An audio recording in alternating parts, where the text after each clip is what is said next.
Boa noite a todos, boa noite, alunos, professor Tiago. Sejam bem-vindos à nossa segunda aula da disciplina de Geografia da População, essa disciplina tão importante para nós, estudantes, acadêmicos de Geografia e futuros professores. Pessoal, passar alguns recadinhos, né? Então, atente-se aos prazos, né, do mapa, os vídeos de explicativos da atividade do mapa estão disponíveis já no estúdio. Dê uma olhadinha também no fórum, né, que nós colocamos novas sessões com a prova nacional, a PNED. Também colocamos ali no fórum de vocês informações referentes à questão do ENAD. Vocês precisam estar ali acompanhando os debates, né, as informações do ENAD, que são muito importantes para vocês, futuros professores. Ok? Eu desejo para vocês uma excelente aula. Professor Tiago, eu vou passar a bola para o senhor começar, e qualquer coisa estou aqui à disposição. E lembrando de interagir, turma, a aula passada vocês interagiram muito, e isso foi muito bom, foi muito bonito de ver vocês falando sobre a população da região de vocês, dando os exemplos, é isso que a gente gosta. Nós aqui, como professor mediador e professor formador, ficamos muito felizes com a participação de vocês. Beleza? Passo a bola para você, professor. Boa aula. Obrigado, Bruno. Boa noite, professor. Boa noite a todos aqui presentes, né? É um prazer estar aqui mais uma vez, nessa aula que, como assim o professor falou, é uma aula assim, muito relevante, né? Uma aula muito atual, muito importante, né, para a carreira profissional de vocês, para o aperfeiçoamento e também para análise, né? Para uma leitura crítica, da nossa sociedade, uma leitura crítica, né, do que vem acontecendo aí nos últimos anos e também atualmente, certo? Bom, então sejam muito bem-vindos. Então, para quem está chegando hoje, né, não participou da aula da semana anterior, da aula 1, eu sou o professor Tiago e então estou ministrando a disciplina de Geografia da População, certo? Então sejam todos muito bem-vindos. Lembrando, então, assim como o professor muito bem lembrou agora a vocês, a participação, né? A participação de vocês, ela é extremamente importante para que esse encontro aqui alcance ainda mais o seu objetivo, certo? Então, aqui é o momento de vocês estarem aqui contribuindo, colocando os apontamentos de vocês, tirando as dúvidas, se houver, certo? Então, utilize aqui o chat a qualquer momento que vocês estarem precisando, que vocês sentirem a necessidade, certo? Então, muito bem, vamos lá. Então, mais uma vez, sou o professor Tiago e hoje, nessa aula em específico, hoje na aula 2, nós daremos então continuidade, né? Nós daremos ali prosseguimento àqueles conceitos fundamentais que nós trabalhamos no nosso primeiro encontro da semana passada. Se vocês bem lembram, né, nós trabalhamos principalmente alguns conceitos fundamentais da geografia da população, que são importantíssimos para conseguirmos entender todos esses processos, né, para que consigamos fazer uma leitura muito mais complexa, muito mais aprofundada, né, do que de como que a população se comporta, né, de como que a população ela não é estável, né, a população ela está sempre em movimento, né, a sociedade. Então, na aula passada, nós trabalhamos principalmente conceitos como, né, população absoluta, população relativa, densidade demográfica, crescimento, né, vegetativo natural, taxa de natalidade, trabalhamos também sobre taxa de mortalidade, expectativa de vida e índices sociais que também são extremamente necessários, né, como, por exemplo, índice de Gini, entre outros que nós trabalhamos lá na nossa aula da semana passada, certo? Então, aqui só relembrando, então, o que nós trabalhamos na aula anterior. Hoje nós vamos avançar para uma discussão ainda mais, digamos assim, interpretativa e também teórica, ok? Semana passada foi mais assim um olhar mais conceitual, né, mais prático. Hoje será mais uma análise muito mais interpretativa e teórica que buscaremos então nesse encontro de hoje. Então, o foco da nossa aula, né, nessa aula 2, será então compreender como diferentes teorias explicaram ao longo, né, dos anos, ao longo do tempo, a relação entre crescimento populacional, a relação com a pobreza, produção de alimentos, desenvolvimento econômico, relacionado também ao fenômeno da urbanização e, consequentemente, né, a industrialização, também relacionado ali à fecundidade, mortalidade, envelhecimento populacional, entre outras, né, relações que essas teorias sempre buscaram, né, em alguns casos, estar aí utilizando para poder explicar, né, esses fenômenos, esse comportamento. Então, a aula de hoje ela é extremamente importante porque a geografia da população, assim como nós já vimos, né, na aula anterior, ela não trabalha apenas com números, certo? Nós fizemos até várias atividades, né, na semana passada referente a esse quesito, né, que na geografia da população, claro, os dados, né, os dados estatísticos são importantes? São extremamente importantes, mas é preciso ir além dos dados, né? É preciso ir além dos números. Por quê? Porque a geografia, ela busca então fazer essa interpretação desses dados populacionais, né, em relação ao território, em relação à economia, em relação às condições sociais, às desigualdades, né, históricas, que também elas são muito relevantes para se entender todo esse contexto.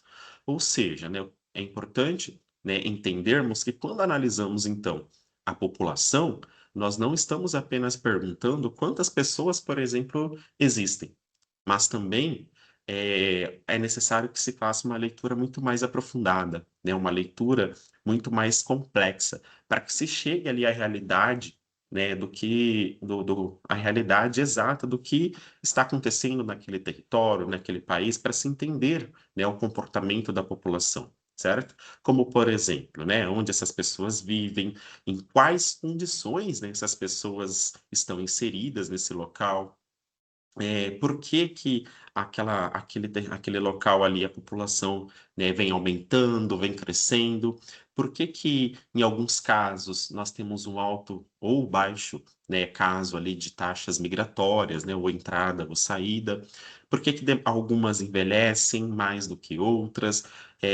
E aí entender que nesse caso, né, em vários desses casos, a importância, né, das políticas públicas. E quais políticas públicas são necessárias para atender essas populações?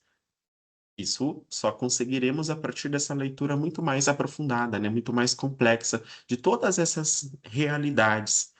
Então, não tem como só partirmos do dado numérico, né, do dado estatístico. É preciso que se faça essa leitura muito mais aprofundada. E aí o papel da geografia da população, certo? E aí o nosso papel, né, enquanto aí profissional da área, para que possamos também contribuir para construção, né, coletiva de inúmeros outros projetos, de outras políticas públicas que visem aí, então, sanar essas mazelas, né, sanar esses problemas e fazer com que tenhamos um desenvolvimento aí, o que, né, corriqueiramente chamamos de um desenvolvimento sustentável, né, que busque fornecer o que é necessário para a nossa sobrevivência, ao mesmo tempo sem agredir o meio ambiente, e também se preocupando, né, com questões aí sociais, indo além da questão numérica, né, ainda além dos dados ali estatísticos, ok?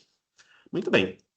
Então vamos lá para as nossas metas, né, de aprendizagem da aula 2, né, do nosso encontro de hoje. Então, em um primeiro momento, né, antes de nós entrarmos no conteúdo propriamente dito, vamos então fazer uma observação aprofundada dessas metas que buscaremos atingir nessa aula de hoje, tá? Nesse encontro de hoje.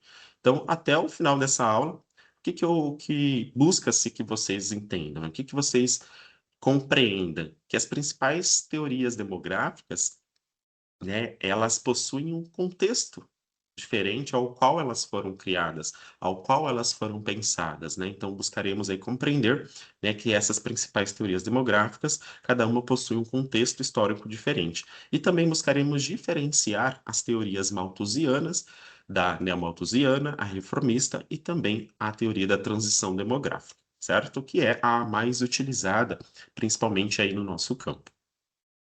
E também buscaremos interpretar, né, fazer ali, verificar como então qual a forma correta, né, de se fazer uma interpretação das pirâmides etárias, né, que é um instrumento que é importantíssimo para que consigamos fazer uma análise muito mais ali, né, holística, né, de uma análise muito mais completa da realidade ao qual a área, a região, a cidade nós queremos fazer aquela análise mais aprofundada, certo?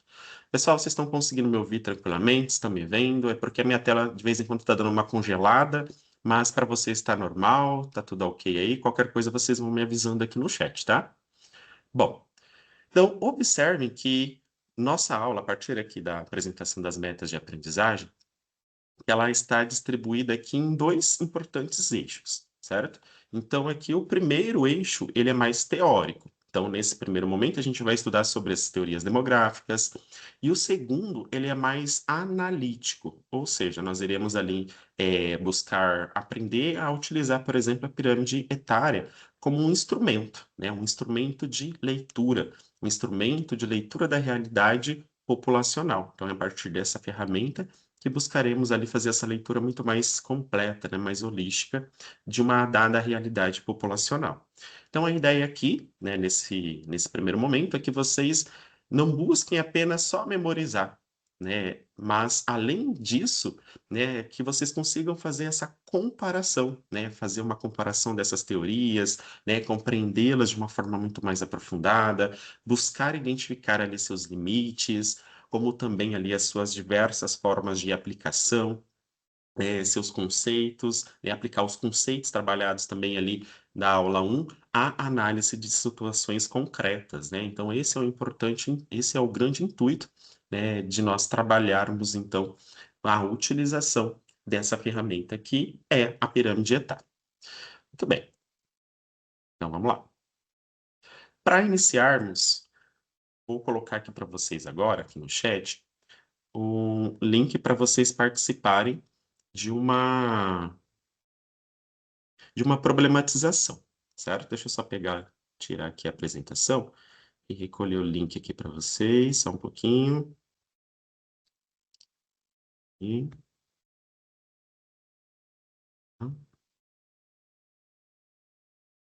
colocar aqui no chat, mas também vocês podem fazer aqui a leitura pelo QR Code e também indo já fazendo a leitura, a resolução, tá? Bom, então peço que vocês respondam, né, aqui pelo chat. Deixa eu ver se eu já consigo abrir aqui e já compartilhar com vocês.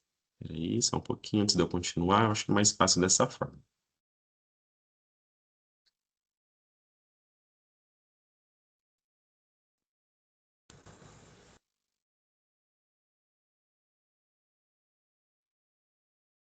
E aí está aparecendo para vocês aqui a tela do software do Mentimeter.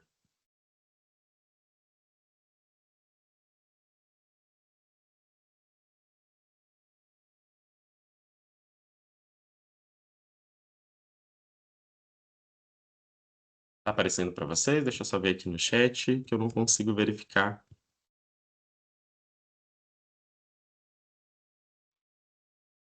E aí, pessoal, está aparecendo para vocês a tela do Mentimeter com as respostas de vocês? Ok, obrigado. Já vi o sinalzinho aqui. Muito bem. Então, vamos lá. Então, a pergunta, né, é a seguinte, e essa é uma pergunta central, né, que é necessária para nós recapitularmos mais uma vez o que nós vimos na aula passada, mas também darmos sequência no nosso encontro de hoje. Então, a pergunta é, tá? Quais fatores explicam o crescimento ou a redução de uma população? Então, quais fatores podem ser ali utilizados para explicar ou o crescimento ou a redução de uma dada população, né, de uma dada localidade? Então, peço que vocês respondem aí pelo Mentimeter, através aí do QR Code na tela de vocês, e também disponibilizei o link ali no chat. Então, é só acessar, responder e enviar, que ela já aparece aqui na nossa nuvem de palavras, tá? Vou esperar só um minutinho aqui para que vocês todos consigam acessar e fazer aqui a participação. Então, pensem aí em fatores demográficos, né? Fatores sociais, fatores econômicos e territoriais. Então, nós já temos aqui, ó, natalidade, imigração, migração, qualidade de vida, natalidade, mortalidade. Muito bem, isso aí.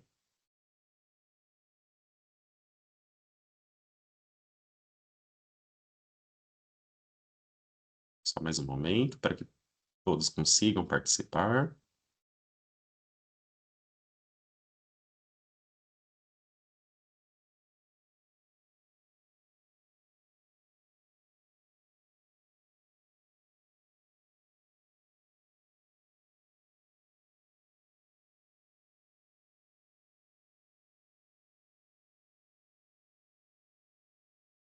Olha lá, já temos várias participações. Então, mais uma vez, ó, natalidade, fatores como mortalidade, grau de instrução, muito bem, migração, imigração, transição demográfica, qualidade de vida, mortalidade, taxa de natalidade ou mortalidade, natalidade e migração, crescimento vegetativo. Muito bem, olha só quantas participações. Então, vocês perceberam que algumas palavras aqui elas estão maiores do que as outras, porque quanto mais alunos colocam uma mesma, o mesmo fator, ela acaba se tornando aqui maior, tá? Em relação às demais, ok? Então, deixa eu ver se tem mais alguma outra que eu não verifiquei. Então, imigração, crescimento vegetativo, qualidade de vida, taxa de natalidade, mortalidade, grau de instrução. Então, o que mais apareceram aqui foi, ó, qualidade de vida e também migração. Então, esses é o que mais aqui aparecer. Então, quais fatores explicam, né, o crescimento ou a redução de uma população? Muito bem, então observe que a população ela não cresce, né, pessoal, ou diminui por um único motivo, né? Então, aqui vocês citaram vários fatores que podem, então, culminar ou na redução ou no crescimento de uma dada população, certo? Então, para nós, né, para nós aí geógrafos, para nós aí dessa área, nós profissionais, nós precisamos então, quando formos fazer essa análise, né, precisamos fazer esse aprofundamento não somente em cima, né, de um fator, não somente em cima de um dado em específico. É preciso que se faça essa leitura holística, né, essa leitura do todo, para que se chegue ali ao mais concreto possível da realidade, certo? Muito bem, parabéns aí pela participação de todos. Muito obrigado mais uma vez. Bom, então voltando aqui para a apresentação, tá? Ok. Bom, importantíssimo também é que entendermos que quando a gente fala de uma população, o crescimento de uma população, ela pode ter lá, por exemplo, uma taxa de natalidade alta, né? Uma taxa de natalidade elevada. Mas também ela pode crescer porque recebe, por exemplo, como assim vocês colocaram aqui também como um outro fator. Se ela não cresce pelo crescimento ali vegetativo, né? Pelo aumento da taxa de natalidade, uma sociedade, como nós vimos também na aula passada, e vocês muito bem apontaram aqui na atividade, que a migração, né, a entrada de imigrantes em um dado país, ele também pode ser ali um fator que faz com que a população ela se eleve, né, o número de habitantes aumente nesse território, né, nessa área em específico. Bom, mas ao mesmo tempo, um contingente populacional também pode sofrer ali uma redução, né? Então, ele pode diminuir, porque a mortalidade, por exemplo, ela pode subir, ela pode também se elevar, mas também porque há emigração. Então, se suponhamos lá que um país, a taxa de mortalidade, ela vem crescendo e acelerando de uma forma muito vertiginosa, então isso pode ser ali um fator que faça com que a população caia, né, seja reduzida. Mas também, esse não é o único fator que possa ser utilizado para explicar essa queda, mas também o fenômeno da emigração, que é a saída da população. E essa saída da população desse local para outros lugares também podem ser por inúmeros motivos, né? Por exemplo, pode ser devido a uma catástrofe ali natural, um tsunami, um grande terremoto, né? Busca de melhores condições de vida, guerra, entre outros, né, fatores que fazem com que a população, né, sempre busca estar realizando essa mobilidade, ok? Bom, também podemos aí citar o envelhecimento da população, a queda da fecundidade, o aumento ali, o aumento do acesso a métodos contraceptivos, o conhecimento, a educação, entre outros fatores podem favorecer a queda, né, a redução ali do número de habitantes de uma dada localidade. Então, quando nós estudamos aqui sobre a população, precisamos fugir, principalmente, pessoal, e aqui uma grande crítica, né, de buscarmos realizar uma análise muito rasa, né, uma análise, uma explicação muito simplista. Então, na geografia da população, é, é exigido de nós que tenhamos essa análise muito mais aprofundada, né? Essa análise muito mais holística, essa análise mais articulada entre dados demográficos, né, entre esses dados estatísticos e também com as condições socioeconômicas, certo? Então, por que que, nesse sentido, é necessário realizarmos essa leitura também aí das principais ideias, né, das principais contribuições a respeito aí desse comportamento da população durante o decorrer dos anos, para que consigamos ter aí uma base, né? Para que consigamos ter aí um norte para partirmos, então, para partirmos em uma nova leitura muito mais aprofundada e não rasa e muitas vezes não simplista, como em alguns casos, né, aconteceu, ok? Para isso, então, nós buscaremos agora trabalhar sobre as principais teorias demográficas, né? Nos debruçarmos sobre essas principais teorias demográficas de autores que buscaram compreender, né, e buscaram entender, claro, de acordo com o contexto da época ao qual eles escreveram, né, a realidade ali econômica ao qual eles escreveram, é preciso ser levado em consideração. Então, analisaremos agora as principais teorias demográficas, como já apresentado lá no início, né, que são as teorias malthusianas, né, malthusianas, a reformista e a transição demográfica. Então, por que que as teorias demográficas surgem? Né? Mas o que que são teorias demográficas? Né? Essas são algumas das respostas que buscaremos, então, aqui responder, né? Buscaremos aqui sanar para entendermos, né, como que quais os autores que se preocuparam, né, inicialmente a fazer essa análise, quais ali os critérios utilizados por eles, o contexto histórico ao qual eles estavam inseridos naquele momento para se fazer essa análise, ok? Então vamos agora ao primeiro grande eixo do nosso encontro, que é sobre então as teorias demográficas.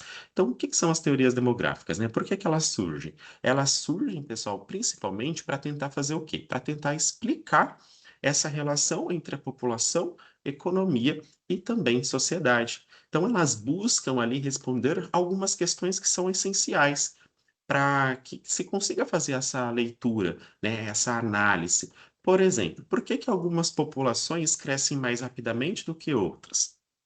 Por que que o crescimento populacional causa pobreza?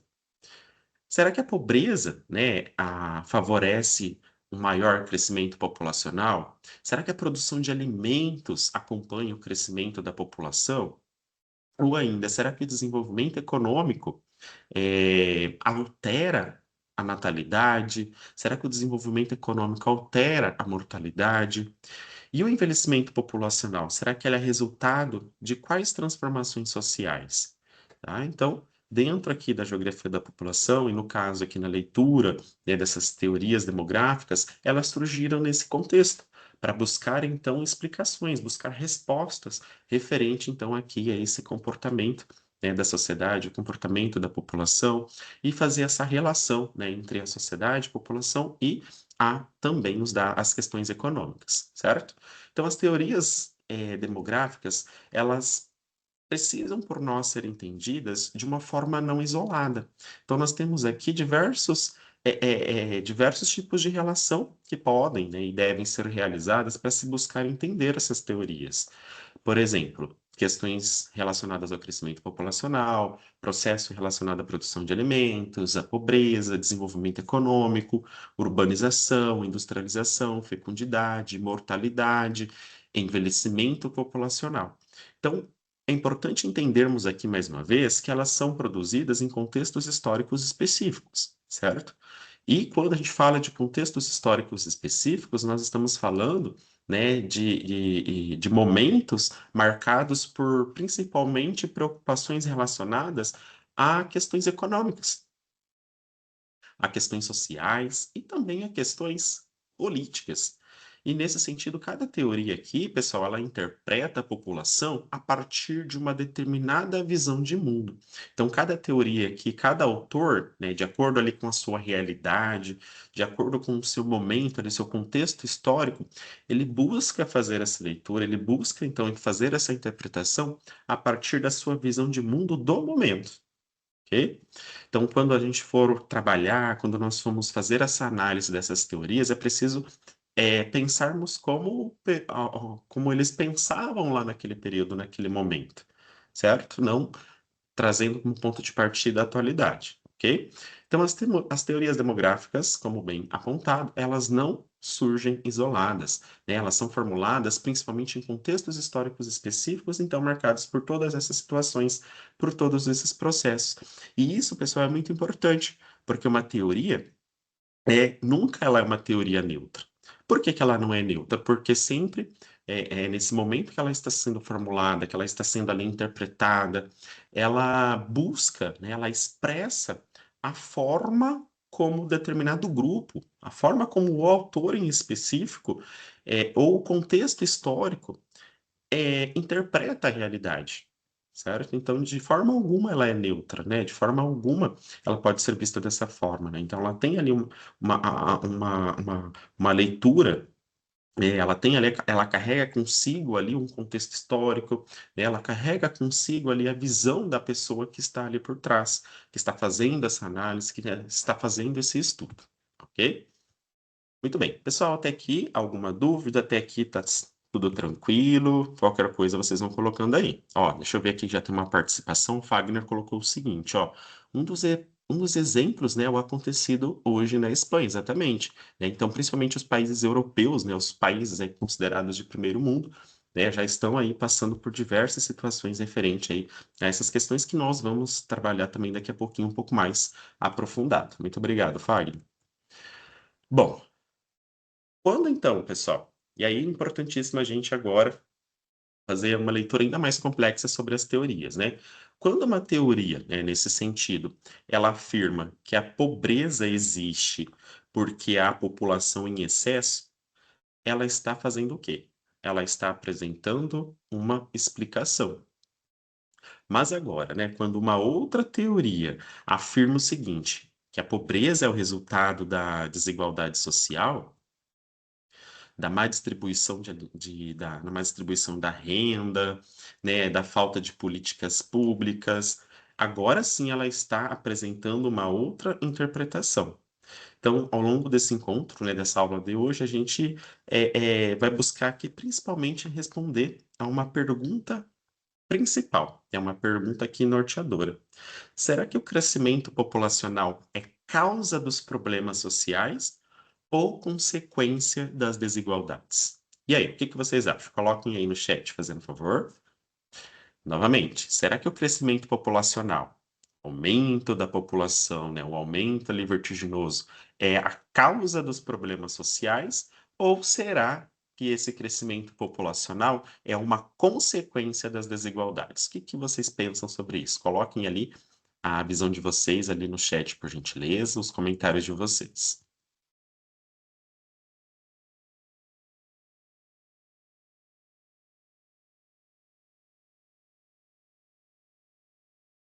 Lá, Soraya, Fagner, Paulo, Cibele, Jeremy, o Pedro, o Gil Lopes, o João Filho, Paulo Henrique, o Lucas Santos, a Mirela Santos, o Vitor Hugo, a Verônica, Emília Garcia. Deixa eu ver quem mais aqui participando com a gente, né, ao vivo aqui nesse momento. Jorge Rodrigues, a Maria Clara. Vamos lá, pessoal. Preciso aí da opinião de vocês. Mais uma vez, vamos lá para a pergunta. Ó, o crescimento populacional é causa dos problemas sociais ou será que ela é consequência das desigualdades? Qual que é a visão de vocês? Qual que é a sua visão sobre isso? Paulo colocou o seguinte, ó, problemas sociais, ok. O Jeremy colocou os dois, tanto causa quanto é influenciado pelas desigualdades. Muito bem. Vamos lá, pessoal. Precisamos aí de mais participações. Deixa eu ver aqui.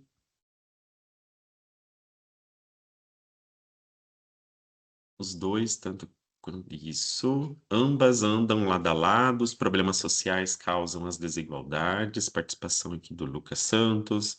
Paulo Henrique, não as desigualdades é gerada pela má distribuição dos recursos e do acúmulo de riquezas, onde uns ficam com muitos enquanto muitos ficam com pouco.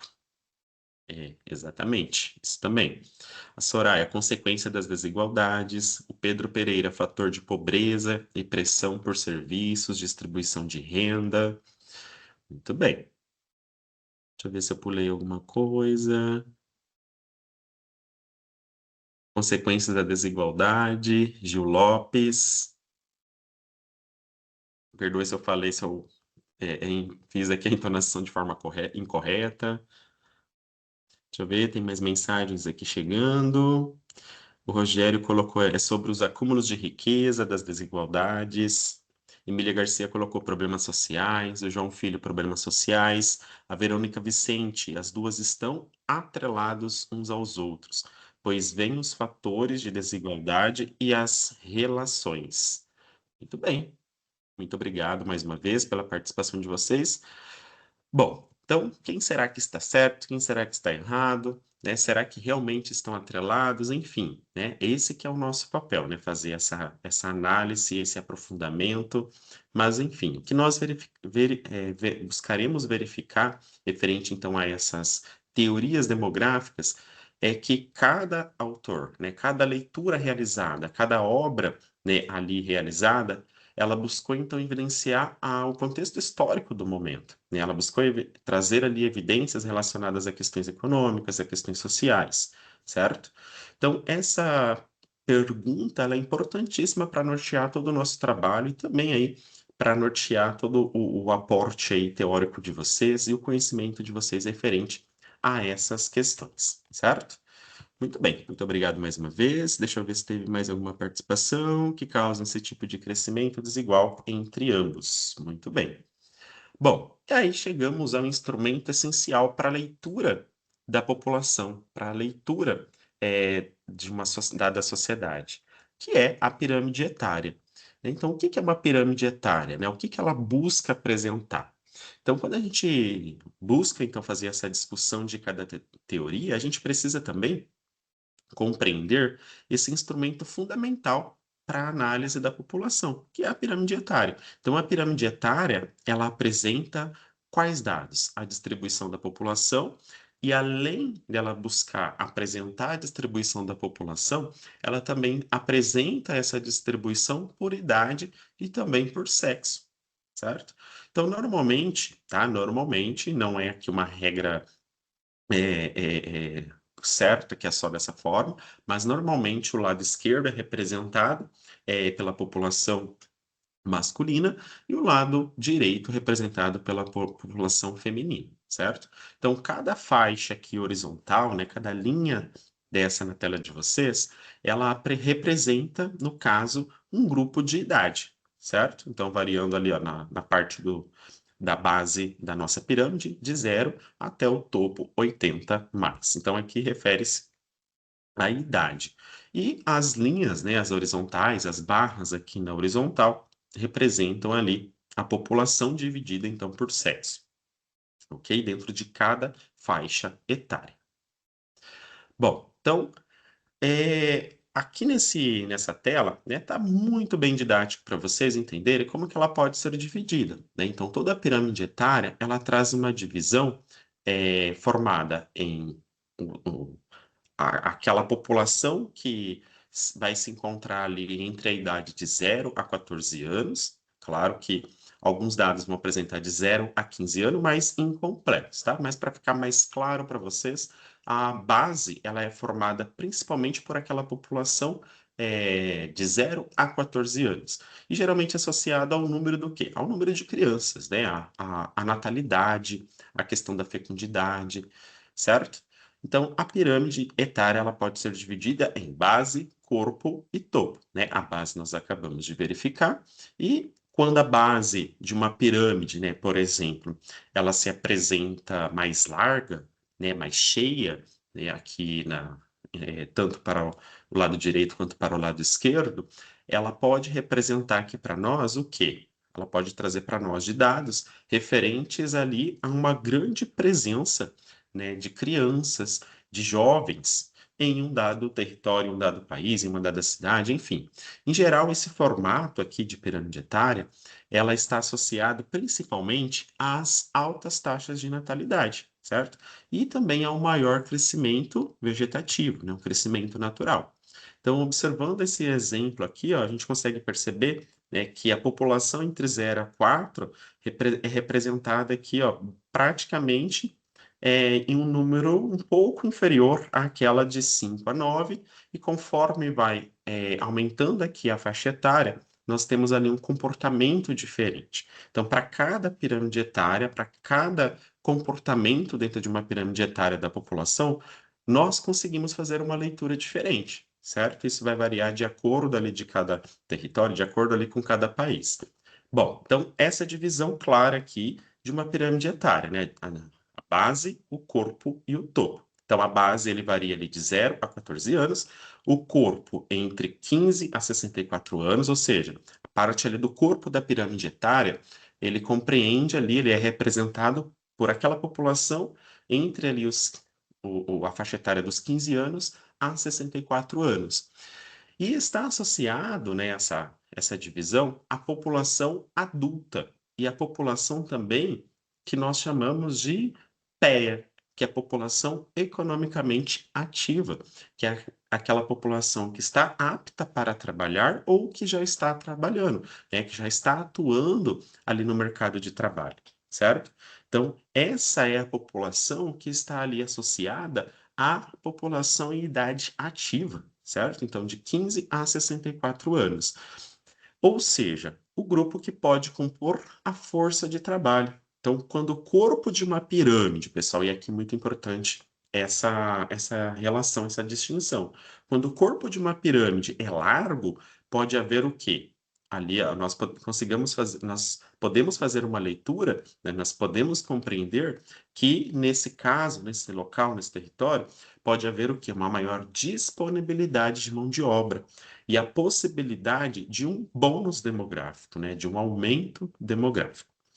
Já o topo, né, o topo, a parte mais superior da nossa pirâmide etária, ela varia, compreende, né, a população dentro dessa divisão, dentro aqui dessa classe, a população entre 65 anos ou mais, certo? Ou seja, essa é a parte aqui, a parte da nossa pirâmide, que compreende a população entre 65 anos ou mais, e geralmente esse grupo está associado ao envelhecimento e também ou à longevidade, tá? Então aqui corresponde à população idosa, geralmente com 65 anos ou mais, e quando o topo, nesse caso, né, diferente ali das outras partes, quando o topo de uma pirâmide se apresenta mais larga, nós podemos entender que nesse local, nesse território, no caso, temos ali um maior envelhecimento populacional, ou seja, quando o topo está mais largo em relação, né, à base, em relação ali também em algumas faixas etárias do corpo, isso pode nos levar a entender, a compreender que ali está ocorrendo o quê? Um envelhecimento populacional, né? Está ocorrendo ali um envelhecimento dessa população. E o que que isso vai ser o que que isso pode trazer de leitura importante e contribuir para a sociedade, né? Contribuir para aquela localidade? Que, nesse caso, nesse sentido, nesse caso que está tendo ali um envelhecimento exponencial, um envelhecimento vertiginoso da população, será necessário ali o quê? O desenvolvimento de políticas públicas, né? Por exemplo, políticas públicas de saúde relacionadas principalmente, né, ali ao aporte a essa população idosa. Também tem que se ter ali a preocupação, o desenvolvimento de políticas públicas relacionadas à previdência social, à questão de acessibilidade, mobilidade, a questão relacionada a medicamentos, a cuidados de longa duração, ou seja, serviços aqui voltados a essa população, né, dessa parte aqui que está no topo, que é dos 65 anos ou mais, ok?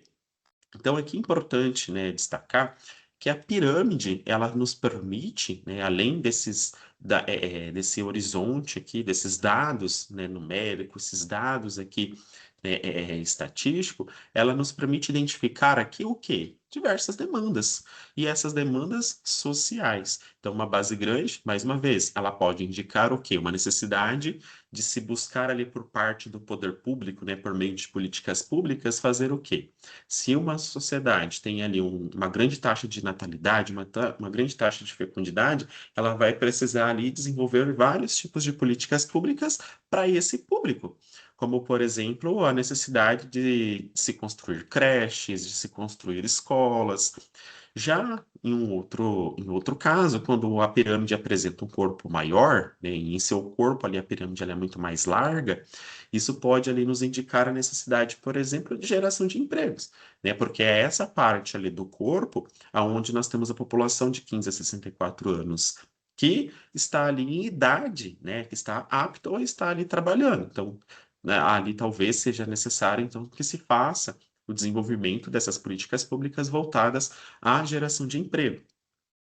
Já um topo largo pode também ali apontar a necessidade de políticas relacionadas à questão de saúde, de previdência e cuidado com idosos, certo? Só recapitulando aí para ficar mais claro para vocês, tudo bem? Então vamos pensar aqui em um exemplo prático, né? Em duas realidades distintas, em duas realidades diferentes. Suponhamos que um país, né, com base muito larga, tá? E topo estreito tende a ter a população jovem, certo? Por quê? Porque a base ela está maior, então isso nos traz ali no faz com que a gente consiga entender que essa dada realidade, a população ela é mais jovem em relação à população idosa, certo? Isso pode indicar o quê? Isso pode indicar uma alta taxa de natalidade e, consequentemente, uma menor expectativa de vida, porque se o topo ele está mais curto, se ele não está tão largo assim, isso indica que alguma coisa ali está acontecendo. E uma dessas possibilidades pode ser ali o quê? Uma menor expectativa de vida, uma baixa longevidade de vida. Então, nesse caso, né, entra a questão das políticas públicas, porque delas vão precisar priorizar a vacinação, saúde materno-infantil, a educação básica, alimentação, saneamento, e no futuro, geração de empregos também, porque essa população aqui que representa a maior parte que está aqui na base, com o passar dos anos, com o passar do tempo, elas vão estar ali no corpo, né? Elas vão fazer parte do PEA, que é a população economicamente ativa. Então, os governos também já podem ir se preparando, né, a partir desses dados, a partir dessa leitura, desenvolver políticas públicas a médio e longo prazo para poder, então, receber essa população. Né, para poder receber essa faixa etária que vai ali, então, né, estar ali crescendo, vai estar ali se desenvolvendo e vai chegar lá na parte do corpo, né, entre a população de 15 a 64, que é a população economicamente ativa, ok? Agora, suponhamos um exemplo de um país com base estreita, né? Então, agora o contrário. Então, se um país ele tem uma base estreita e agora um topo mais largo em relação à base, isso tende a representar que nós teremos aqui uma população envelhecida, certo? Então, ao contrário do que aconteceu na situação 1, na situação 2, quando a gente tem ali uma base estreita e um topo largo, isso nos remete a entender que essa população aqui local ela está mais envelhecida. A população, né, composta aqui no topo, a população idosa, ela é maior em relação à população, né, mais jovem, que está lá na base, ok?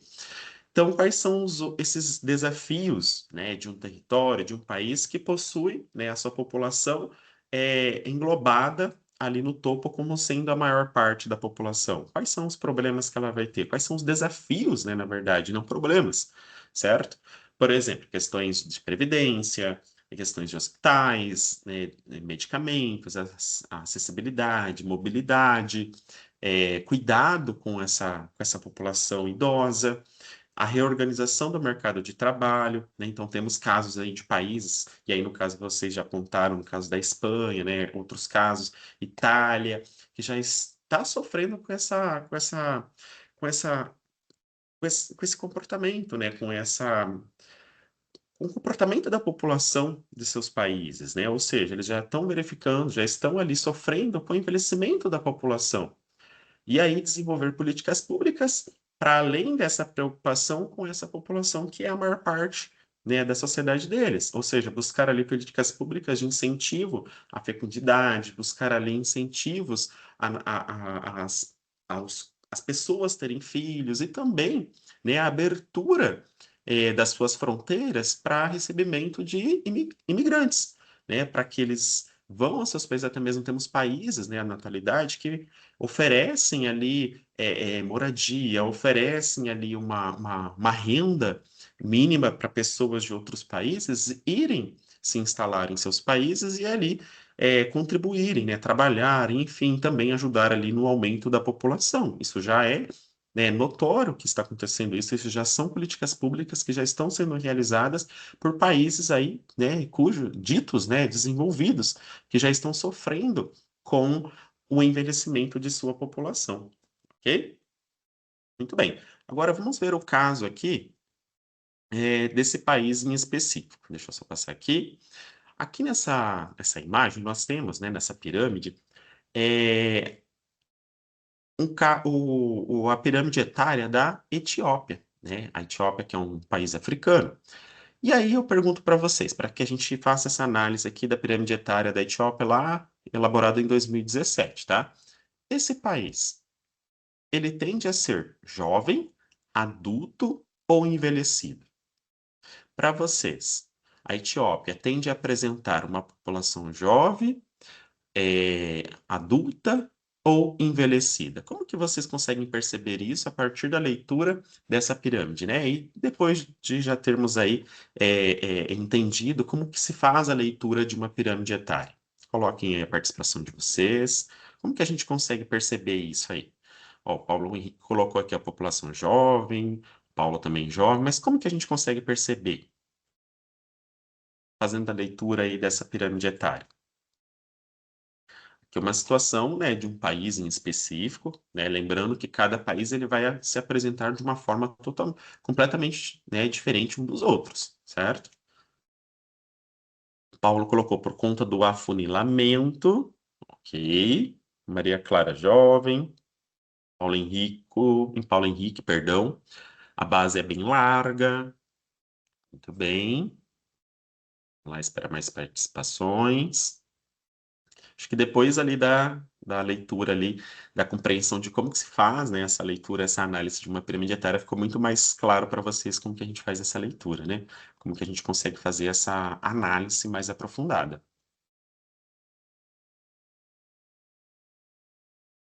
Mirela também colocou, jovem por conta da base larga. Exatamente isso, pessoal. Então, se a gente observar aqui na pirâmide etária da Etiópia, a base, né, ela se apresenta muito mais larga em relação ao corpo e também em relação ao topo, certo? Então, aqui, ó, nós podemos entender que uma pirâmide etária, ela nos ajuda a fazer o quê? Ela nos ajuda a transformar um dado, né, que era ali numérico, um dado que era estatístico, um dado gráfico, em uma interpretação social. Mas qual que é a interpretação social que a gente consegue fazer aqui? Vocês já apontaram, né, que que essa população, nesse caso, desse país, da Etiópia, é uma população jovem, certo? Então, essa é a principal interpretação que a gente faz, né? Que a população desse país é uma população mais jovem, né? E a população idosa é muito menor, certo? E aí a gente consegue fazer várias outras análises, que essa população jovem, né, daqui a uns anos, ela também vai fazer parte da população adulta, da população economicamente ativa, né? E esses dados, né, esses aportes aqui, tanto numéricos quanto também sociais, trazendo aí, né, a questão social, econômica, ela ajuda então esses países, ajuda aí na construção, né, de políticas públicas que visam aí sanar problemas futuros e problemas também atuais, certo? Então, as pirâmides etárias, elas não servem apenas para que nós observamos números, né, dados estatísticos. Ela nos permite, então, pensar políticas públicas, certo? Pensar na questão do mercado de trabalho, pensar na questão da educação, da saúde, do planejamento territorial. Então, a partir aqui desses dados, né, para além dos gráficos, essa leitura social ela é importantíssima aí para o desenvolvimento de políticas públicas de diversos outros programas, certo? Dependendo ali da realidade de cada território, de cada local. Tudo bem, pessoal? Até aqui tudo bem? Alguma coisa, alguma pergunta, vocês coloquem aí no chat, tá? Deixa eu só verificar se tem mais alguma participação. Então, o Gil Lopes colocou alto índice de natalidade, mas não tem qualidade de vida, pois o topo é estreito.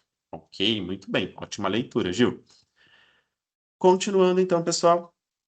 Agora nós vamos falar sobre as teorias, né? Então agora já vamos aqui no nosso segundo eixo, no nosso segundo momento da nossa aula de hoje, que é, de fato, falarmos então a partir do momento que a gente já entendeu esses conceitos, já entendeu, né, como se faz uma leitura de uma pirâmide etária e por que que ela é importante, né, para diversas finalidades em nossa sociedade, tanto política, tanto econômica e social. Agora a gente vai entender então sobre as teorias demográficas, certo? Então, a primeira que nós vamos trabalhar é uma das teorias mais antigas, que foi elaborada por Thomas Malthus.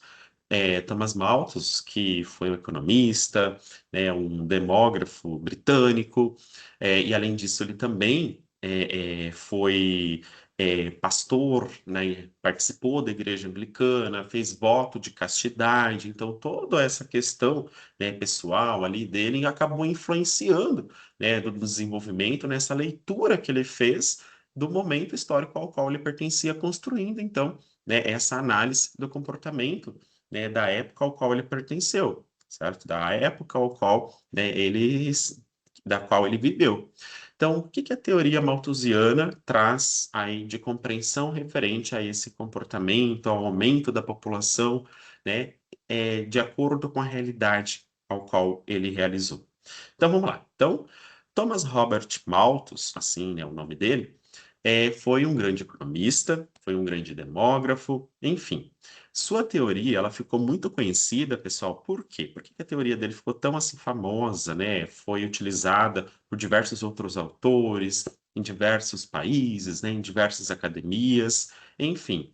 A sua teoria, ela ficou amplamente conhecida, por quê? Porque ele conseguiu relacionar o crescimento populacional, só que ele fez essa relação do crescimento, né? Do aumento da população a produção de alimentos, a capacidade de produção de alimentos. Então, essa foi a leitura que ele fez, essa foi a análise que ele fez.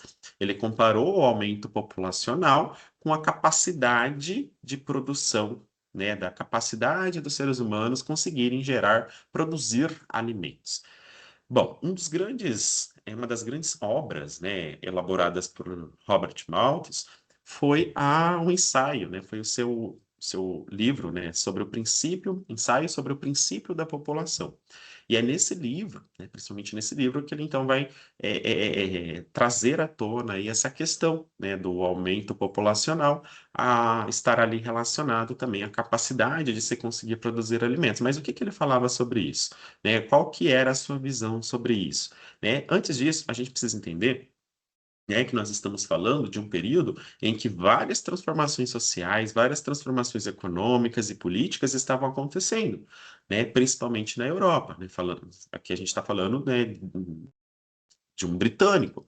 Né? Então, nesse momento ali na Europa, estavam acontecendo várias transformações, e entre elas, né, a Revolução Industrial, a primeira Revolução Industrial, né, porque nós estamos falando aqui de 1798 ali, né, em meados ali, em finalzinho ali do século XVIII, certo? Então, é um contexto marcado, né, por várias mudanças econômicas, sociais, pela ebulição de ideias, né, de várias ideologias que estavam sendo ali perpetuadas não só na Europa, mas no resto do mundo, né, que foram disseminadas por vários outros países, como, por exemplo, as ideias iluministas, pela Revolução Francesa, e também por debates sobre a pobreza, debates sobre políticas públicas, certo? Então, todas essas questões sociais, todo esse contexto, ele acabou sendo levado em conta, ele acabou favorecendo, né, nesse caso, nesse sentido, para a sua visão de mundo desse momento. Então, lembrando, né, nesse momento nós tivemos ali a Revolução Industrial, tivemos ali também, além, consequentemente, atrelado, né, uma outra Revolução Industrial, a urbanização, né, falando de um momento em que a população urbana, a população rural acabou migrando em massa para as zonas urbanas em busca de melhores condições de vida, em busca de emprego, né? Enfim, todos esses fenômenos, esse contexto, ele é essencial para que nós consigamos entender o porquê dessa teoria, né? Por que que ele pensara dessa forma, certo? Então, a partir desse momento, com o êxodo rural ali acon- ocorrendo de uma forma muito intensa, muito rápida, isso fez com que as cidades recebessem um grande aporte, né? Um grande contingente de população. e provocando várias consequências, né, como a pobreza, a fome, a miséria, enfim, o não acesso ao mercado de trabalho, né, a péssimas condições de vida, superlotação, e principalmente esses problemas para a classe trabalhadora, né, que foram os mais afetados nesse contexto.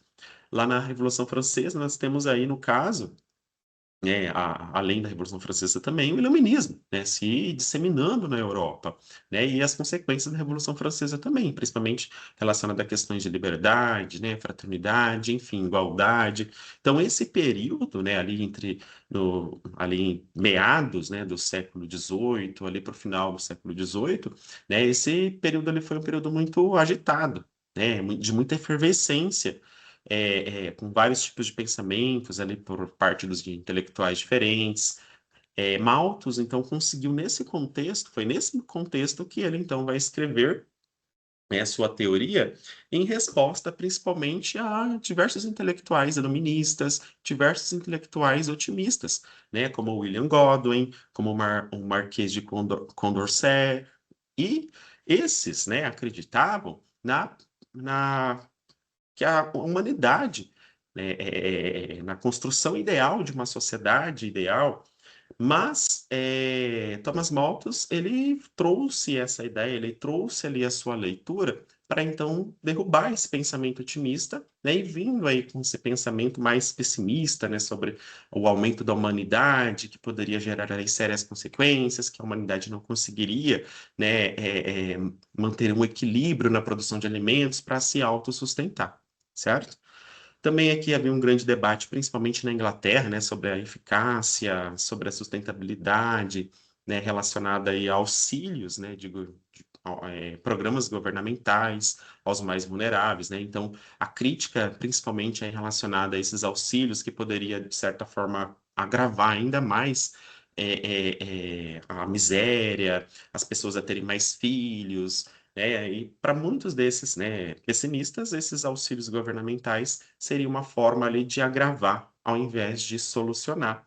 Também temos a questão da produção de alimentos, certo? Então, nesse momento, né, antes dos grandes saltos, né, da modernização da agricultura, né, da mecanização agrícola, que vão ser ali característicos do próximo século, né, do século XIX, principalmente, a produção de alimentos ela era muito mais limitada nesse momento, né? Então, tudo isso favoreceu a ele ter essa leitura, né, a ter essa visão de mundo. Então, o que gerava grande receio de escassez era, nesse caso, né, a dificuldade de se aumentar a produção de alimentos, certo? Então, segundo Malthus, né, a principal ideia, né, dele é que a população ela cresceria de uma forma geométrica, ou seja, de uma forma muito rápida, de uma forma vertiginosa, ou seja, conforme aqui o nosso exemplo na tela, né, de 2 para 4, de 4 para 8, 16, 32, 64, ou seja, cresceria de uma forma muito rápida, né, de uma forma muito vertiginosa.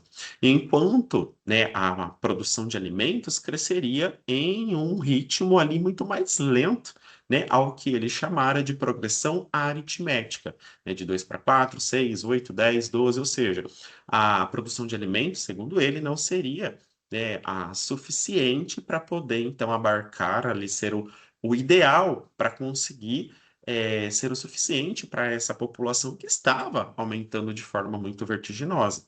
Então, mais uma vez explicando, para ele, né, a progressão aritmética, né, é a produção de alimentos que estava acontecendo de forma lenta, não sendo suficiente para a população que estava aumentando, seguindo um ritmo ali, uma progressão geométrica, né, que estava ali dobrando, triplicando, né, de uma forma muito vertiginosa. Então, observe um descompasso aqui, né, para Malthus, principalmente, né, a população nesse sentido, ela cresceria muito mais rápida, né, ela do que em relação à produção de alimentos. Então, se isso acontecesse, a sociedade, né, nesse sentido, para ele, enfrentaria o quê? Que tipo de dificuldades? Enfrentaria fome, enfrentaria misérias, guerras, conflitos, tudo isso ocasionado ali pela escassez, né, de alimentos que não seriam o suficiente para abarcar toda essa população que estava em um ritmo, né, acelerado de crescimento.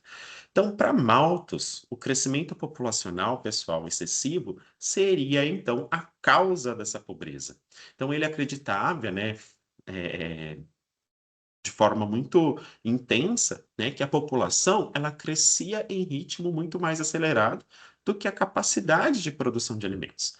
Então, para ele, o problema central aqui das sociedades é o crescimento populacional, né? O problema de toda a fome, de toda a miséria, né, seria então o crescimento da população, o crescimento vertiginoso da população, que cresceria de uma forma muito mais rápida do que a capacidade da população conseguir produzir alimentos, certo? Então, essa é a ideia principal, né, que Thomas Malthus defendia. Então, é importante a gente compreender, mais uma vez, né, que esse contexto ao qual ele escreve é um contexto de profundas mudanças, né, de grandes transformações, principalmente na Europa, né, e consequentemente depois no mundo, né, mudanças econômicas, tensões sociais. Ele conseguiu, então, fazer essa observação, né, da pobreza, da fome, e ele atribuiu, então, essa questão da pobreza, aumento da fome, ao crescimento geométrico, né, em progressão geométrica da população, ok? Mas também um outro detalhe importante aqui, né, nós fazer um paralelo, nós entendermos que essas teorias, tanto malthusiana quanto a próxima que a gente vai trabalhar, que é a neomalthusiana, ela foi desenvolvida principalmente em países, né, desenvolvidos, né, países ali de primeiro mundo, e principalmente por teóricos, principalmente ali por autores que tinham uma condição econômica mais abastada, como o caso de Thomas Malthus. Então ele conseguiu fazer essa leitura a partir da sua realidade, né? Então ele e a sua família eles tinham uma condição econômica muito mais, né, avançada, né? Eles participavam ali de uma camada social, né, que tinha uma condição econômica muito mais abastada em relação àqueles que estavam sofrendo, né, com a escassez, que era a classe trabalhadora, né, que sofria com fome, que sofria com a miséria, e eram os mais atingidos ali quando ocorriam, né, diversos conflitos, né, diversas guerras, ok? Então, qual que era a solução? Qual que foi a solução ali proposta, né, por Malthus para buscar, então, sanar essa questão, né, do aumento populacional, que seria ali a causa, então, né, de todos esses problemas. A principal deles, e aí a questão relacionada, né, que ele também foi um pastor, participou da igreja anglicana, ele tinha lá voto de castidade, então tudo isso acabou influenciando, né, todas essas questões aí acabou influenciando nessa leitura que ele realizou, principalmente na solução proposta por eles para sanar por ele, né, para sanar esse problema, que foi o seguinte: a sujeição moral, a abstinência sexual e também o controle da natalidade por meio da conduta moral, ou simplesmente, né, as pessoas estarem sujeitas a deixar ali de praticar ali né, atividades sexuais com seus parceiros, suas parceiras, para poder, então, ajudar nesse controle da natalidade. Então, ele buscava, por meio dessa sujeição, conseguir fazer, né, as pessoas, então, fazer essa mudança, né, transformar aí, mudar a sua conduta moral para poder, então, ajudar nesse processo, tá? Então, essa foi a solução proposta por Thomas Malthus. Então, a solução dele, né, e aqui uma análise muito importante que a gente consiga fazer, é que essa solução dele não era uma política pública, né, a solução de Malthus não era uma política pública considerada moderna de planejamento familiar. Na verdade, ela era uma proposta moral. E essa proposta moral vinculada ao comportamento individual, né? Pensando mais uma vez aí que ele fez essa leitura a partir ali da sua realidade, a partir ali de várias questões subjetivas dele. Então, para ele, a população deveria controlar, deveria aprender a se controlar, né? Controlar os seus desejos sexuais e buscar dessa forma, a partir desse controle, reduzir a taxa de natalidade para evitar o quê? O crescimento, né? O aumento, né, reduzir esse aumento vertiginoso, né, da população, esse crescimento exagerado da população, ok? Bom, deixa eu só ver se tem mais alguma participação aqui. O Paulo colocou algo bem relacionado aos dias de hoje, tendo em vista que muitas pessoas criticam os auxílios governamentais às pessoas mais vulneráveis, exatamente, né? E então é a partir daqui que essas críticas atuais, né, foram construídas, né, e naquele período, naquele momento, a gente vai ver daqui a pouco mais para frente, né, principalmente quando surgiu as teorias neomalthusianas, né, que vai se basear também na de Malthus, que surgiram vários críticos, né, várias pessoas, vários autores, principalmente dos países desenvolvidos, começaram a atacar esses autores que passaram a fazer essa leitura utilizando outros fatores, não somente essa questão, né, do aumento populacional ser a causa da pobreza e da fome.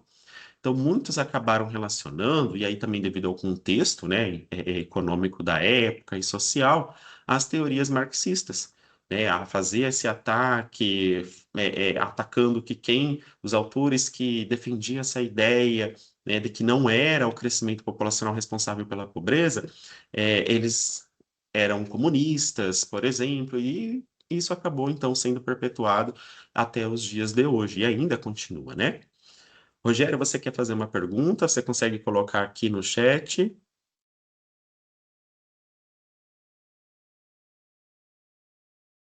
Deixa eu ver se tem mais alguma participação. Deixa eu ver aqui.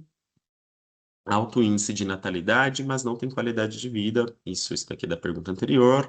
Pedro Pereira colocou. Deixa eu ver.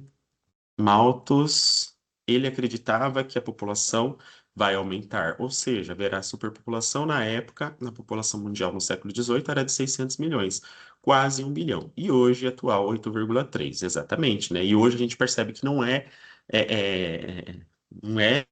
bem de acordo com o que ele pensava, né? Então hoje, né, devido aí à modernização da agricultura, diversos avanços técnicos, científicos, tecnológicos, enfim, tudo isso fez com que essa leitura, né, que ele fez a partir do cenário histórico ao qual ele pertencia, né, não se concretizou, ok?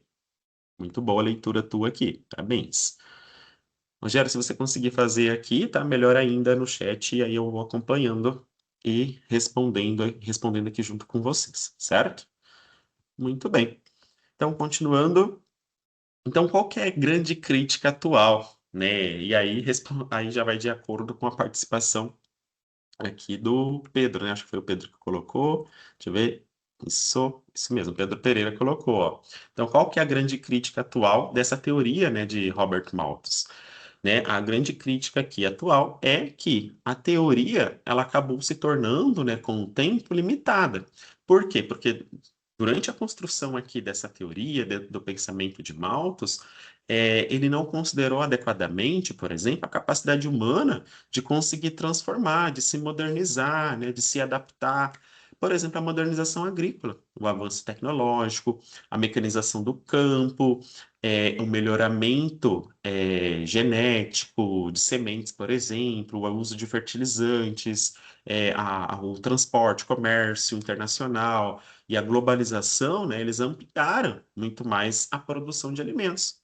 Então, durante aí essa construção, essa leitura que ele realizou, ele não utilizou aqui em consideração esses atributos. Então, essa é a grande crítica atual dessa teoria elaborada por Thomas Malthus. Então, essa teoria ela se tornou limitada por não conseguir, né, colocar ali, né, em sua leitura, em seu contexto, né, esses fatores, né, elencados aqui para poder, então, ficar de uma forma muito mais completa, certo?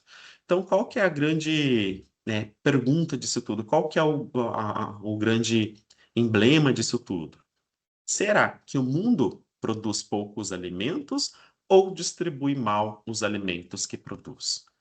Qual que é aqui o grande desafio, né, da gente entender esse comportamento aí relacionado, né, a crescimento populacional e a escassez de alimentos? Será que o mundo produz poucos alimentos atualmente?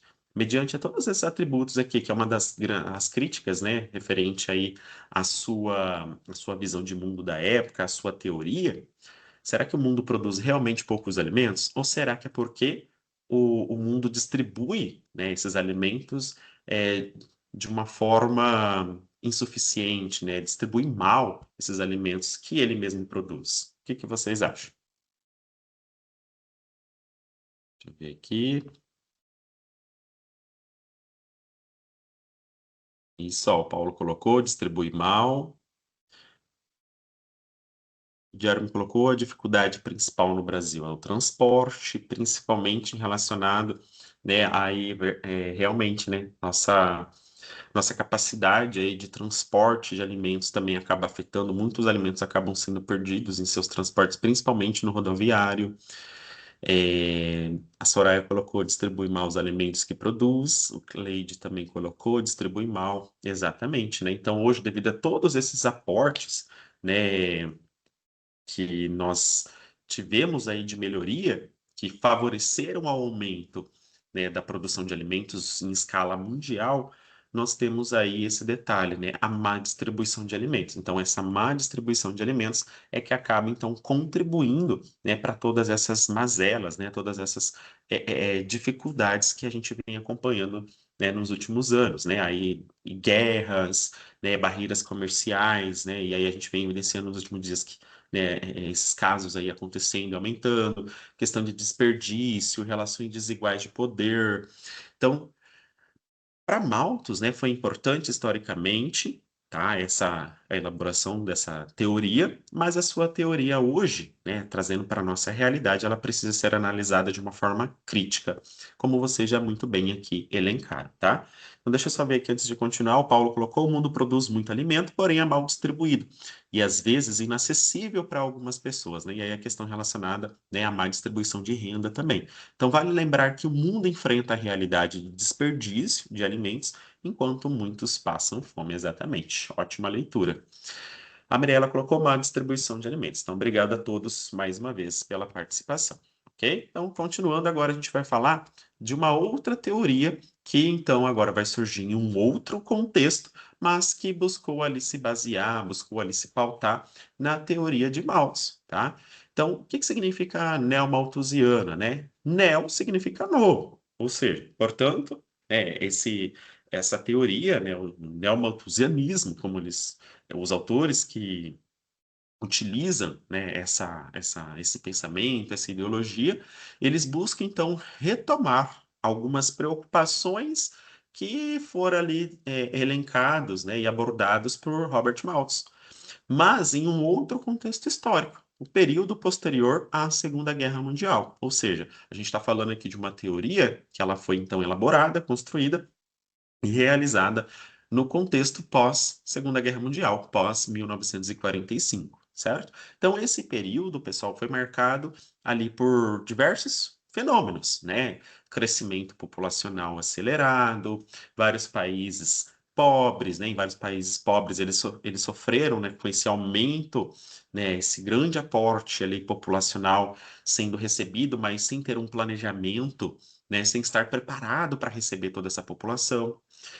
Tivemos também nesse momento melhorias na medicina, né, desenvolvimento, né, porque a penicilina já fora descoberta muito antes, mas foi durante, então, no contexto da Segunda Guerra Mundial, que ela foi, então, ali introduzida de fato, comercializada, enfim, muito utilizada principalmente nos campos de batalha, né, enfim, transplantes, então, vários avanços, né, na medicina acabaram, então, vindo à tona nesse período, nesse momento histórico. E, consequentemente, a população, né, passou, então, a ter uma maior expectativa de vida.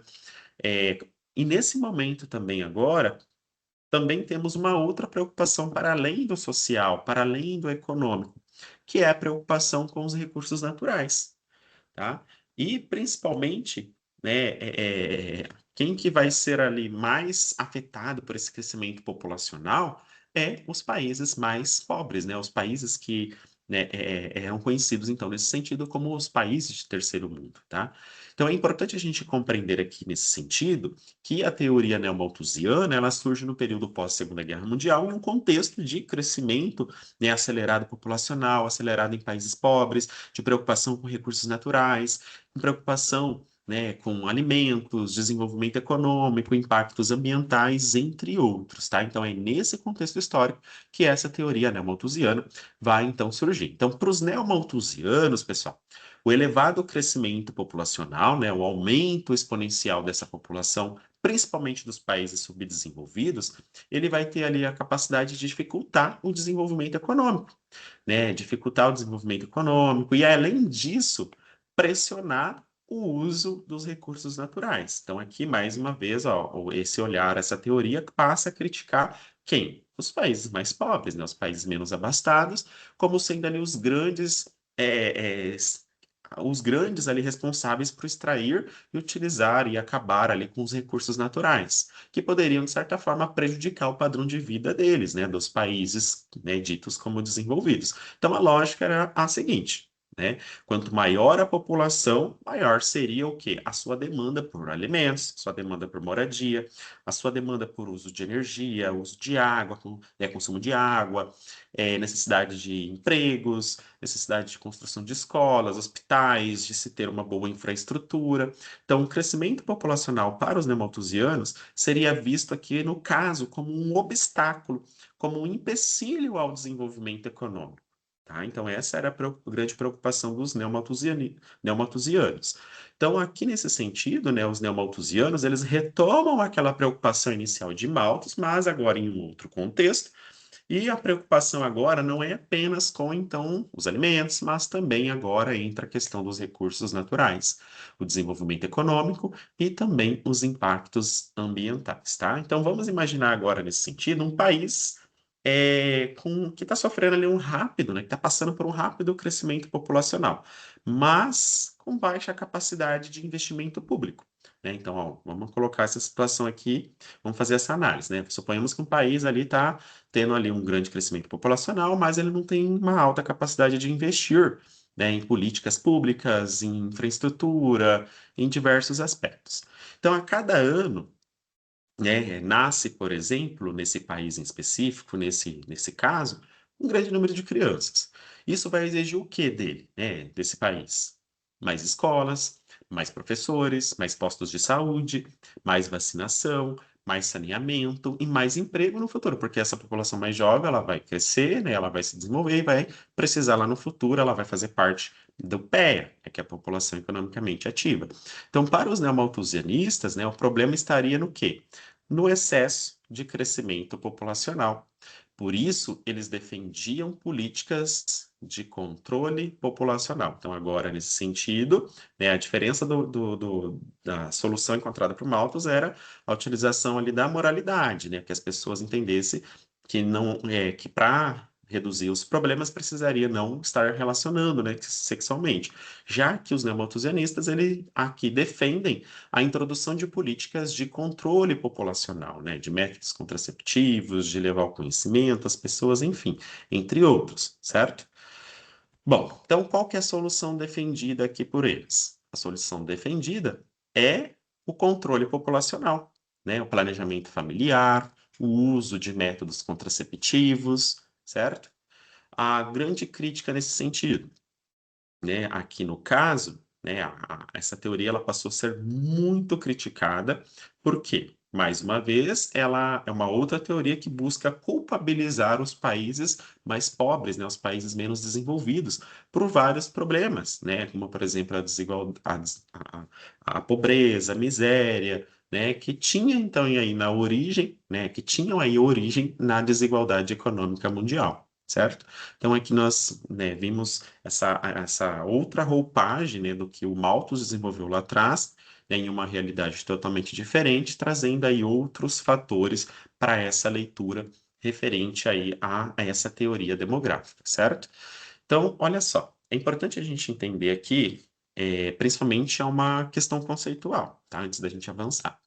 Aqui precisamos fazer uma diferenciação muito relevante, né? Muito importante.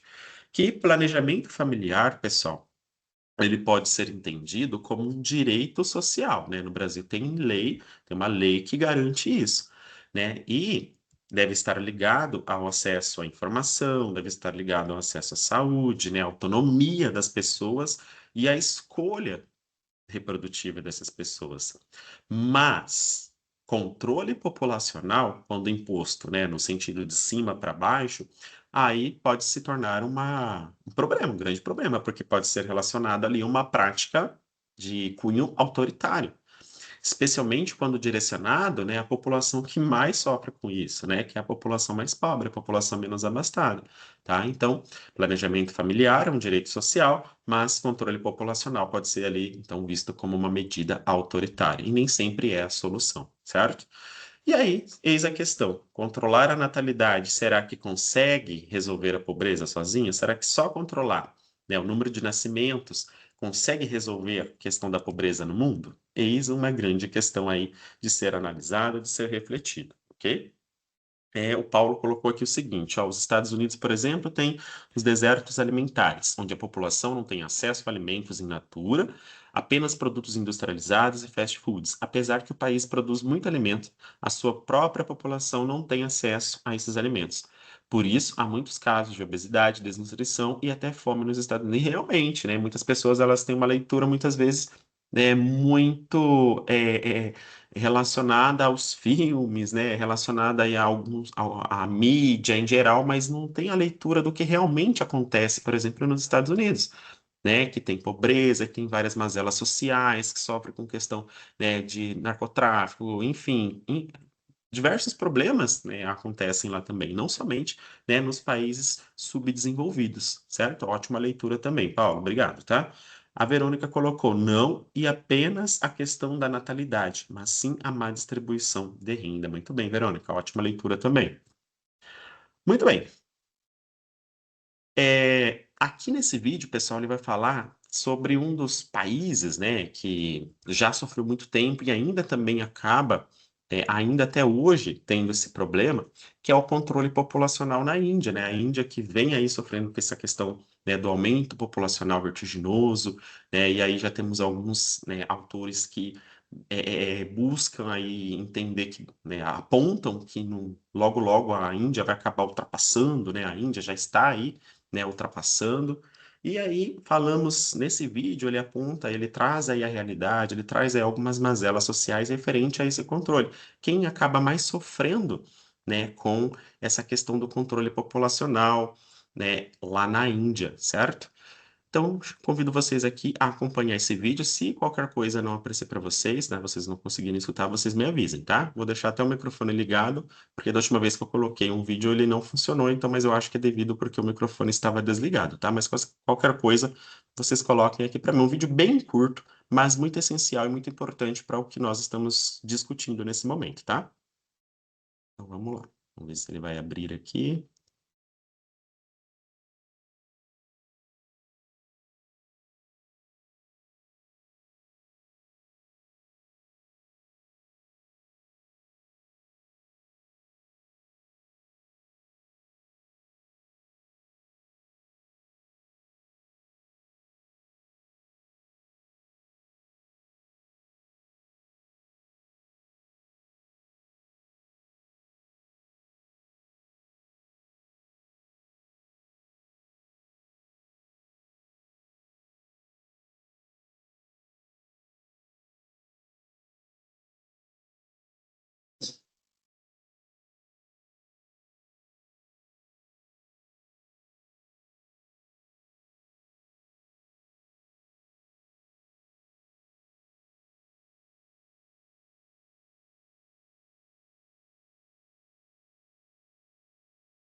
Tudo bem, pessoal, eu vi que vocês colocaram aqui no comentário, né, sobre que o som não estava saindo, né? Mas enfim, esse vídeo ele aponta aqui principalmente sobre o sofrimento das mulheres da população indiana, né, que vem sofrendo principalmente com essas políticas, né, de controle de natalidade, ao qual eles oferecem ali alguns benefícios para essa população fazer então ali essa a laqueadura e os homens também fazer ali, né, esse processo de esterilização, mas na maioria dos casos, quem acaba realizando é a mulher, porque os homens acabam se negando a fazer, né? Eles não querem passar por todo essa situação. Então, essa população ela acaba sofrendo muito com essa política, né, de controle de natalidade, né, ali na Índia, certo? principalmente as mulheres nesse caso, tá? Bom, gente, vocês estão conseguindo ver aqui meus slides agora, né? Deixa eu ver aqui se eu consigo aumentar. Peraí. Bem, deixa eu voltar aqui. Beleza, gente? Mas deu para vocês verem ali o vídeo, né? Deu para vocês verem as imagens, né? Mas basicamente, passando essa questão, né, do controle de natalidade na Índia, ao qual muitas pessoas lá elas são, né, o governo acaba dando benefícios ali eletrodomésticos para incentivar essa população a fazer esses processos de esterilização para diminuir a taxa de natalidade, né? Enfim, controlar esse crescimento vertiginoso da população indiana, certo? Bom, vamos lá, continuando. Então, vamos falar agora da teoria reformista, né? Chegamos então à teoria, né, que surge como contraponto às teorias malthusiana e neomalthusiana, né? Por quê? Porque para os reformistas, pessoal, não é a pobreza agora, ela não vai ser vista como uma consequência do crescimento populacional. Muito pelo contrário, né? Agora a pobreza e a desigualdade, elas favorecem para os reformistas o crescimento populacional elevado, tá? Então essa teoria ela inverte a lógica. Então, diferentemente do que os malthusianos, a teoria malthusianista e os neomalthusianos defendiam, essa teoria então ela defende a lógica inversa. Então, enquanto os neomalthusianistas, né, os neomalthusianos, perdão, afirmavam que o crescimento populacional gera pobreza, os reformistas eles afirmam que a pobreza associada aí agora nesse sentido à falta de acesso à educação, a falta de acesso à saúde, saneamento, renda, emprego, políticas públicas, entre outros, acaba criando condições para essas altas taxas de natalidade. Tá? Então, a falta de acesso à educação, né, a falta de a má distribuição de renda, então tudo isso acaba então afetando para que o aumento populacional, né, aconteça e não a pobreza em si. Tá? Então, a teoria reformista ela surge agora nesse sentido como uma resposta aos pensadores de países subdesenvolvidos. Tá? Principalmente as explicações neomalthusianas, defendendo lá no caso que a pobreza, a falta de acesso a serviços, né, a desigualdade, criam essas condições para altas taxas de natalidade, certo? Então, enquanto os neomalthusianos afirmam que o crescimento populacional gera pobreza, os reformistas invertem essa lógica. Então, para eles, é a pobreza associada a todas essas desigualdades e também a falta de políticas públicas que favorece, então, o crescimento populacional. E aqui um dos grandes defensores, né, aqui no caso no Brasil, o Josué de Castro, né, ele que é um dos grandes críticos aí essas explicações malthusianas e também neomalthusianas, tá? Ele que escreveu ali a sua obra, né, Geopolítica da Fome, no qual então ele vai falar, né, ele vai defender ali que esses problemas estavam ligados à desigualdade, à exploração econômica e também à má distribuição de recursos. E aí uma grande questão a ser resolvida, né? Será que pobreza gera crescimento populacional? Ou será que o crescimento populacional gera pobreza, né? E uma das grandes, né, dos grandes aí desafios a serem pensados e de serem analisados, principalmente por nós aí, para nós profissionais, geógrafos, enfim, demógrafos, a ter esse trabalho de fazer, então, essa análise, certo?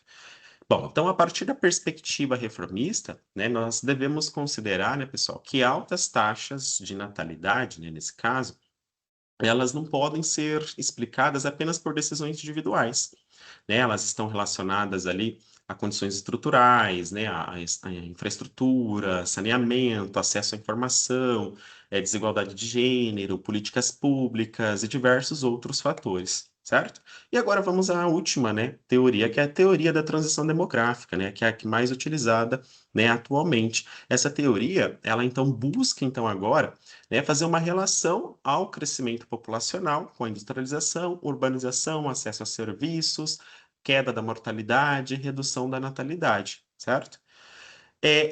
Ela nos ajuda, então, a compreender como que essas sociedades, né, como que as sociedades, elas passam, então, de um padrão tradicional, né, com alta taxa de natalidade, alta mortalidade, para um padrão moderno, com baixa natalidade, né, para um padrão moderno, né, mas com todos os aportes, né, que nós temos hoje, para uma baixa natalidade e uma baixa mortalidade, né? Então, são quatro fases, né, elaboradas, mas hoje nós podemos falar, então, numa quinta, e a primeira fase é quando nós temos, então, uma alta taxa de natalidade, uma alta mortalidade e o crescimento populacional ainda baixo. Já na segunda, a gente vê uma taxa de natalidade, né, já alta, mortalidade já começa a sofrer uma queda e um crescimento populacional já elevado.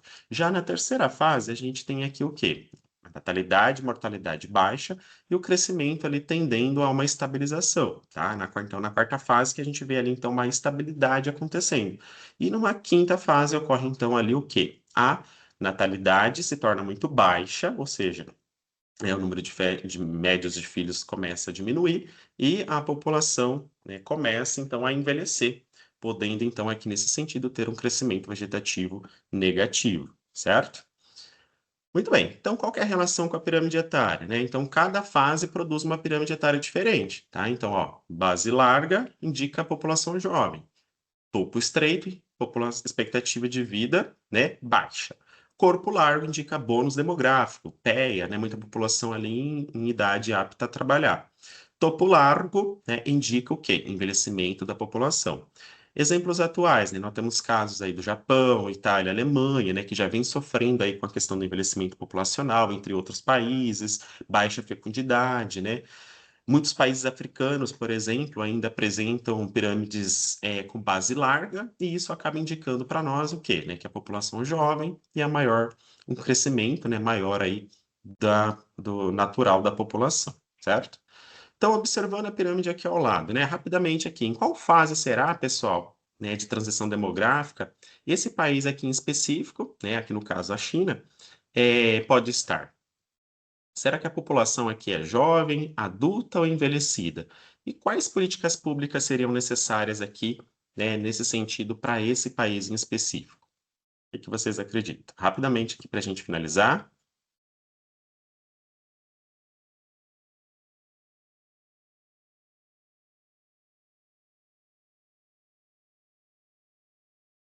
Tá, pessoal, rapidamente. Então, observando aqui, ó, a pirâmide ao lado, em qual fase da transição demográfica esse país aqui pode estar? A primeira, a segunda, a terceira, a quarta ou a quinta? E a população aqui, será que é uma população jovem, adulta, envelhecida? Quais políticas públicas seriam necessárias nesse sentido?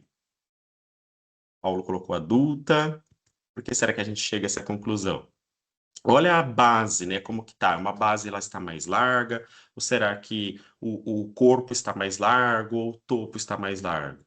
Se a gente analisar aqui, ó, a parte aqui composta, né, pela população mais jovem, né, ela vem sofrendo uma leve redução, certo? E o corpo ele já se apresenta como mais largo, ou seja, essa população economicamente ativa, né, formada ali pelos jovens, né, pelos adultos, eles vão envelhecer e também vão causar ali diversas outras consequências e sendo necessárias diversas outras políticas públicas, né, sendo ali elaboradas para se sanar aí então essas dificuldades por esse país, certo? Mas aqui só para a gente analisar rapidamente, para a gente fechar então o nosso encontro de hoje, certo? Então hoje nós trabalhamos aí com referente principalmente aí às teorias demográficas que são essenciais para a gente entender, né, como que historicamente a população veio se comportando e quais eram as leituras de cada autor para entendermos também as atuais e tentar aí buscar resolver problemas, né, tanto atuais como também futuros referente a esse comportamento da população, certo? Então, agradeço imensamente a participação de todos, né? Aqui mais uma vez todos vocês aqui participando, né? Contribuindo aqui com os apontamentos de vocês. Então, isso é muito rico para nós, isso fortalece ainda mais aqui o nosso encontro, o nosso trabalho, tá? E é muito gratificante para mim, para o professor Bruno, ter todos vocês aqui presentes com a gente, tá? Então, muito obrigado a todos, um grande abraço e espero vocês aí no nosso terceiro encontro da semana que vem. Professor, passa a palavra para o senhor. Muito bom, professor Tiago, parabéns, que aula excelente, parabéns mesmo pelos esquemas, pela didática, o senhor abordou as teorias malthusianas e as suas reformas de maneira muito interessante e mencionou José de Castro, que é tão importante, né, para a nossa geografia brasileira. Os alunos precisam ter conhecimento, conhecer quem são essas pessoas que fazem a geografia acontecer. Parabéns pela exposição dos teóricos e de suas teorias. Pessoal, lembrando que o nosso encontro é na próxima quinta-feira, no mesmo horário, né, às 8h40, e nós esperamos vocês na próxima aula. Agradeço muito a atenção de vocês e a interação, e nos encontraremos na próxima quinta-feira. Desejo a todos uma boa noite. Abraço, pessoal. Tchau, tchau. Tchau, tchau.